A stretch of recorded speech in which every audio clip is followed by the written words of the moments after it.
The World Stone.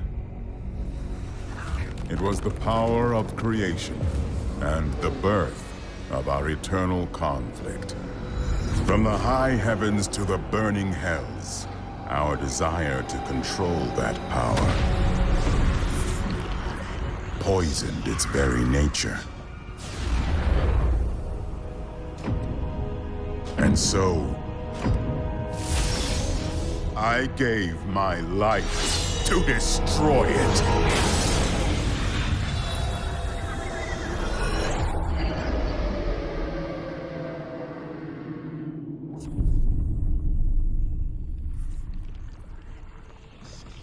But its corruption spread. If humanity is to survive, they must stand together and face the rising darkness. Though that may not be enough.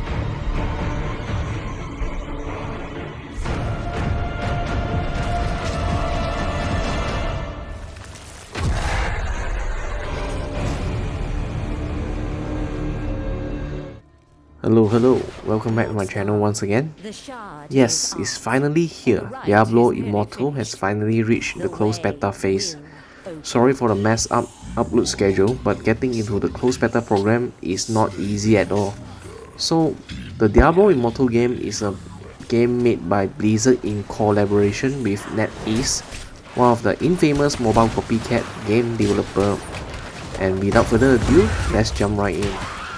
Diablo Immortal story is set between Diablo 2 and 3. I will try my best to avoid the story part so that it wouldn't spoil it for the enthusiast fans.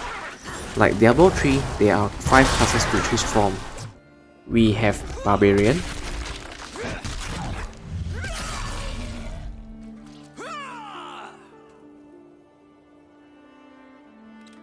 Wizard,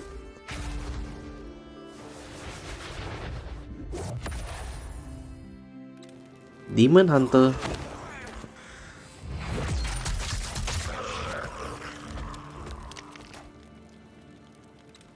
Monk,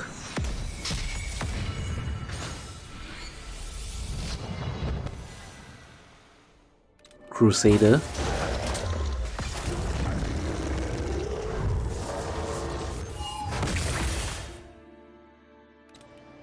and Necromancer.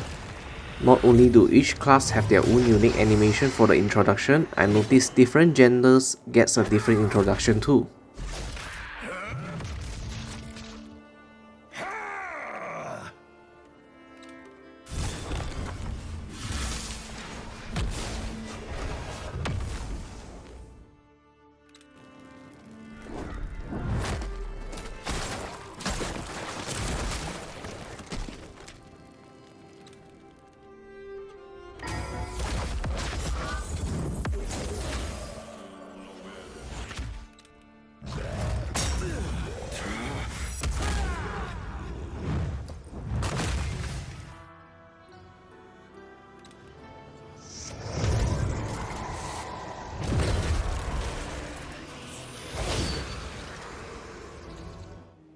I noticed my graphics setting is set on Ultra and High on default.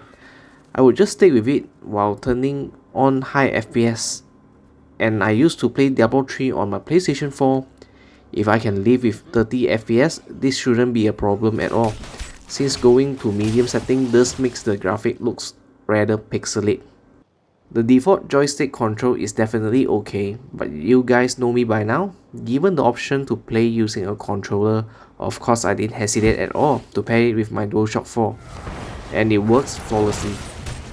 Personally, I just like playing with a controller, but I do wish that the game comes with a full controller support on official release. Cause as in now, despite playing on a controller, some of the menu still can't be accessed using a controller. I mean, if they can port the entire Diablo 3 onto the console, this shouldn't be a hard thing to do.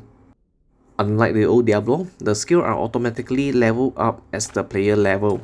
Also, for now, it seems there aren't any other variation for the skill.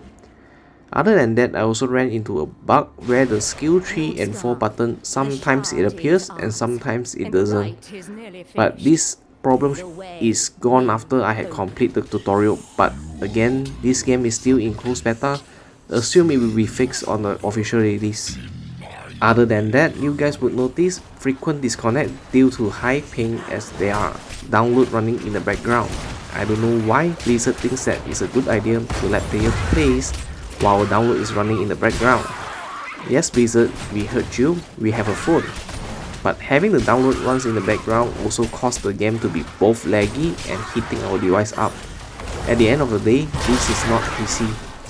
Clan system has been implemented. Also, it is recommended for one to look for a party before entering a dungeon, as it isn't easy to solo a dungeon in my opinion. I barely make it through on my first try. Also, the game doesn't auto-detect the controller, which kinda annoying. You kinda need to set it in the setting every time you launch the game. So, what are my thoughts and takes on this game? In a way, it is really similar to Diablo 3. The gears is easy to get, the NPC and towns works around the same. The only thing that seems quite different is the variation of skill, but in a way, it's also very different from the Diablo we know. Since this is a MMORPG, seeing all the other players hanging out in the open world just hits different. If you are the kind of players just here for the story, I assume, you can finish the game without needing to pay. But if you are the kind of player that wants to make it on the leaderboard, microtransaction is something unavoidable. I actually don't mind them make a complete game and sells it here. Then maybe release DLC to earn extra, but seeing loot boxes mechanics being implemented on Diablo, it just hit different and in a bad way. Regarding why did I call NetEase as a copycat company, well, not all of their games is copied, but at least half of them.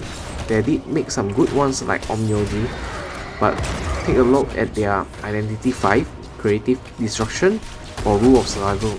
You roughly get what I mean.